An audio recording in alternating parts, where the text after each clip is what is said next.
42वां संविधान संशोधन अपने आप में अनकॉन्स्टिट्यूशनल है। 42वें संविधान संशोधन में ही भारत के प्रियम्बल में दो शब्द जोड़े गए, सोशलिस्ट और सेकुलर।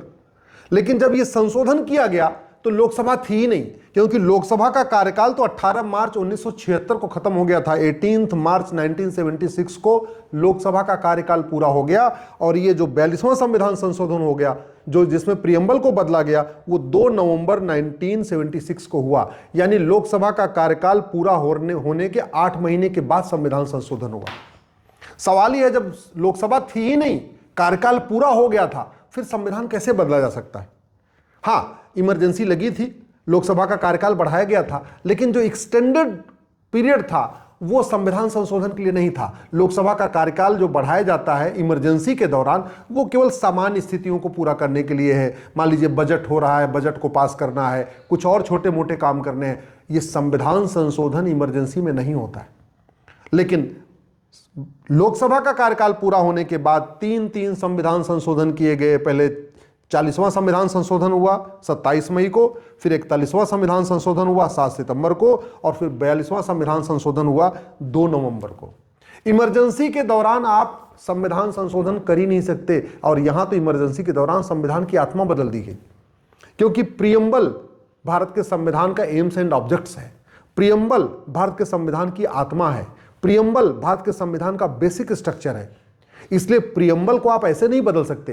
प्रियम्बल बदलने के लिए लोकसभा में 2/3 बहुमत होना चाहिए, राज्यसभा में 2/3 बहुमत होना चाहिए, और भारत की आधी विधानसभाओं से उसको पास करना जरूरी होता है। जैसे जीएसटी आया तो जीएसटी में क्या हुआ? पहले 2/3 बहुमत से लोकसभा में पास, फिर 2/3 बहुमत से राज्यसभा में पास, और उसके बाद भारत की जितनी विधानसभाएं हैं उसमें से 50% विधानसभाओं ने भी उसको पास किया, तब जाके जीएसटी लागू हुआ है। उसी तरीके से प्रियम्बल तो जीएसटी से बहुत ऊपर है। संविधान का जो प्रस्ताव है ये तो सामान्य जो संशोधन है उससे बहुत है, क्योंकि ये आत्मा है संविधान की। उसको बदलने के लिए न 2/3 बहुमत का इंतजार किया गया, न संविधान न बाकी विधानसभाओं से पास कराया गया, और 1-2 नहीं 3 संविधान संशोधन कर दिया गया। इसलिए अब समय आ चुका है कि संविधान संशोधन का जो तरीका था, इसको या तो सुप्रीम कोर्ट इसको अवैध डिक्लेयर करे, या तो पार्लियामेंट संसद इसको इलीगल डिक्लेयर करे, और 40वां 41वां और 42वां संविधान संशोधन को तत्काल इसको नलीफाई किया जाए। 1946 को कांग्रेस की जो पहली बैठक हुई कांग्रेस की एक्सपर्ट कमेटी की, उसमें प्रियम्बल के ऊपर चर्चा हुई। उसमें सोशलिस्ट सेकुलर शब्द नहीं था। 13 दिसंबर 1946 को पहली बार प्रियम्बल के ऊपर चर्चा हुई, उसमें दिन भर चर्चा हुई, उसमें भी सोशलिस्ट सेकुलर शब्द नहीं था। 24 जनवरी 1947 को फिर से प्रियम्बल के ऊपर दिन भर चर्चा हुई और प्रियम्बल को अडॉप्ट किया गया। आप जरा सोचिए, प्रियम्बल कोई एक दिन में नहीं बना है। संविधान बनने से पहले ही प्रियम्बल का ड्राफ्ट बन गया था। संविधान तो बाद में बना। क्यों? क्योंकि प्रियम्बल में गोल सेट किया गया और उस गोल को अचीव करने के लिए संविधान बनाया गया। जैसे हमारे देश में कानूनों का लक्ष्य यह है कि संविधान को इफेक्टिवली इंप्लीमेंट करना, वैसे संविधान जो बना वो प्रियम्बल में जो गोल लिखा हुआ equality, justice, liberty, fraternity, unity, national integration, उसको अचीव करने के लिए बना था। 15 नवंबर 1947 को प्रोफेसर केटी शाह साहब ने एक अमेंडमेंट मूव किया और कहा कि आर्टिकल 1 में 3 शब्द जोड़ दिया जाए, सोशलिस्ट, सेकुलर और फेडरल। 3 दिन चर्चा हुई थी, 3 दिन, और 3 दिन चर्चा करने के बाद प्रोफेसर केटी शाह साहब का जो प्रस्ताव था उसको खारिज कर दिया गया। 3 दिसंबर 1948 को प्रोफेसर केटी शाह साहब ने फिर एक प्रस्ताव पेश किया और कहा कि अगर आप सेकुलर नहीं सोशलिस्ट नहीं जोड़ना चाहते हैं, फेडरल नहीं जोड़ना चाहते, तो कोई बात नहीं, आर्टिकल 18 में सेकुलर जोड़ दीजिए। फिर चर्चा हुई और फिर से केटी शाह साहब का जो प्रस्ताव था उसको खारिज कर दिया गया। 6 दिसंबर 1948 को फिर इस पे चर्चा हुई प्रियम्बल के ऊपर। लोकनाथ मिश्रा जी ने कहा, एच वी कामत साहब ने कहा कि ये जो सोशलिस्ट, सेकुलर, फेडरल वर्ड है ये विदेशी कॉन्सेप्ट है, ये भारत के लिए अच्छा नहीं है, ये भारत की संस्कृति को बर्बाद कर देगा और भारत में ठीक से सरकार काम नहीं कर पाएगी। 17 अक्टूबर 1949 को प्रियम्बल फाइनली अडॉप्ट कर लिया गया।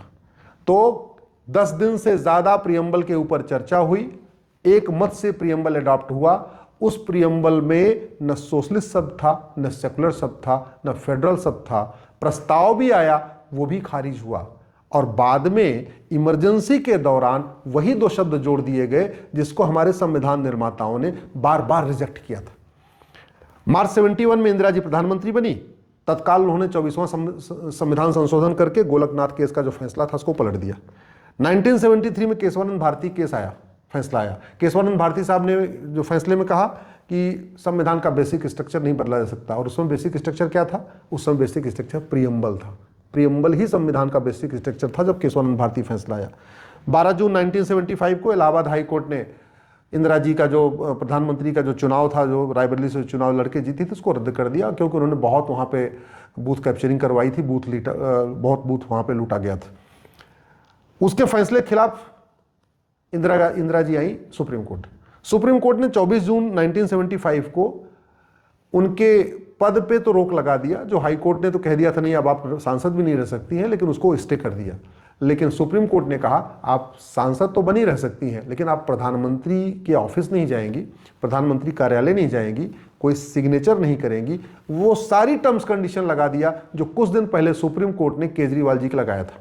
अभी आपने देखा होगा कुछ दिन पहले सुप्रीम कोर्ट ने केजरीवाल जी के लिए टर्म्स कंडीशन लगाया कि भाई ठीक है आप जेल में हो, आप मुख्यमंत्री बने रहो, लेकिन आप बाहर निकलने के बाद भी, जमानत मिलने के बाद भी मुख्यमंत्री कार्यालय नहीं जाएंगे, मुख्यमंत्री कोई के रूप में कोई फाइल सिग्नेचर नहीं करेंगे। सेम वही कंडीशन उन्होंने इंदिरा जी के लिए लगाया कि भाई ठीक है आप प्रधानमंत्री बने रहिए, प्रधानमंत्री का आवास भी उपयोग करिए, लेकिन आप प्रधानमंत्री कार्यालय नहीं जाएंगी, कैबिनेट की बैठक नहीं बुलाएंगी, कोई फाइल सिग्नेचर नहीं करेंगी। इसी से गुस्से में आके 24 जून को सुप्रीम कोर्ट का फैसला आया, और इसी से गुस्से में आके अगले दिन 25 जून को इंदिरा जी ने भारत में इमरजेंसी लगा दिया। इमरजेंसी लगाने के बाद सारे विपक्षी नेताओं को जेल में डाल दिया, मीडिया का बिजली पानी का कनेक्शन काट दिया, अखबारों के ऑफिस में ताला लगवा दिया।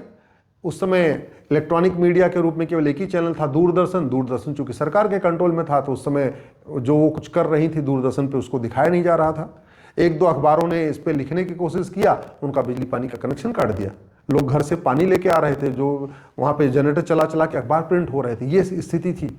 और चलो वो भी ठीक था, समझ में आ रही बात।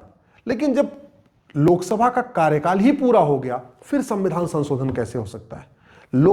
राज्यसभा को अपर हाउस कहते हैं और लोकसभा को पीपल्स हाउस कहते हैं। लोकसभा के जो सदस्य हैं वो जो मत देते हैं उसको कहते हैं विल ऑफ द पीपल।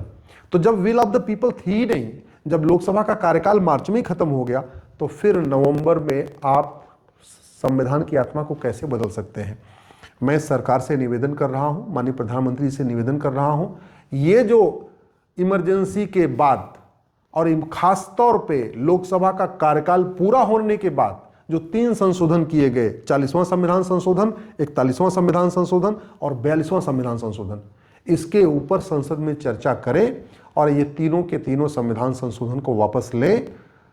आपको सोशलिस्ट जोड़ना है, सेकुलर जोड़ना है, तो संविधान में व्यवस्था दी है, प्रियम्बल सरकार बदल सकती है, लेकिन बदलने का तरीका यह है कि 2/3 बहुमत लोकसभा में, 2/3 बहुमत राज्यसभा में और भारत की आधी विधानसभाओं से पास करने के बाद ही प्रियम्बल को बदला जा सकता है।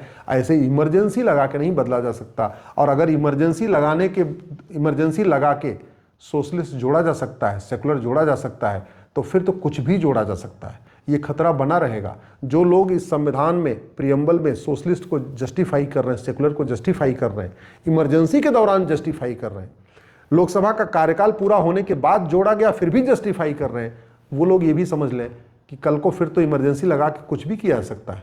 इमरजेंसी लगा के डेमोक्रेसी को ख़त्म किया जा सकता है, इमरजेंसी लगा के सोशलिस्ट सेकुलर शब्द को भी जो ख़त्म किया जा सकता है, इमरजेंसी लगा के सुप्रीम कोर्ट के अधिकारों को ख़त्म किया जा सकता है, फिर तो इमरजेंसी लगा के सरकारों को भी ख़त्म किया जा सकता है, फिर तो कुछ भी हो सकता है। इसलिए ये जो गलत काम किया गया 1976 में, जो इमरजेंसी के दौरान किया गया और ख़ासतौर के लोकसभा का कार्यकाल पूरा होने के बाद किया गया है, इसको ठीक करना ज़रूरी है। मैं सरकार से निवेदन करता हूं, इस पे संसद में खुली चर्चा कराएं और ये जो 40वां, 41वां, 42वां संविधान संशोधन है, इसकी प्रक्रिया को इल्लीगल डिक्लेयर करें। और जब प्रक्रिया इल्लीगल हो गई तो स्वाभाविक सी बात है संविधान संशोधन भी इल्लीगल डिक्लेयर हो जाएगा।